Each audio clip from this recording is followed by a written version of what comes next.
Chandrad. गे छौरी तोहरे कारनामा By Naswar Bihari. खिलल है कौनामा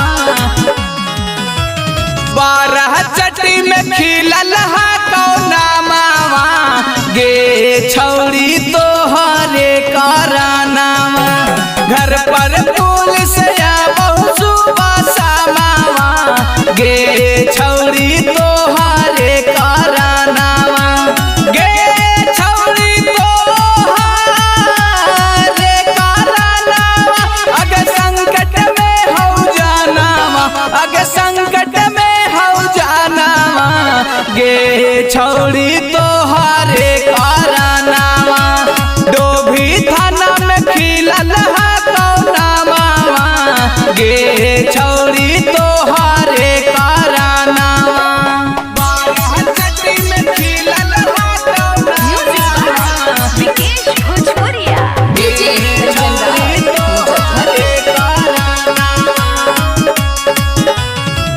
जहिया से बाप तोहर कैले कौहे के सागे हदसल हौ जुआ हमर लागौ ना बेसागे लागौ ना बेसागे जहिया से बापा तोहर कैले कौहे के सागे हदसल हौ जुआ हमर लागौ ना बेसागे गे छौरी डाल हकवानावा किया इतना हौ खानावा किया इतना हौ खानावा गे छौरी तोहरे कारनामा 12 चटी में खिलल है कौनामा गे छौरी तोहरे कारनामा घर पर पुलिस आबो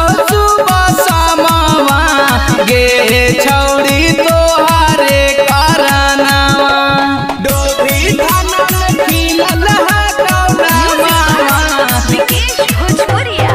गे DJ छौरी Chandrad. तोहरे कारनामा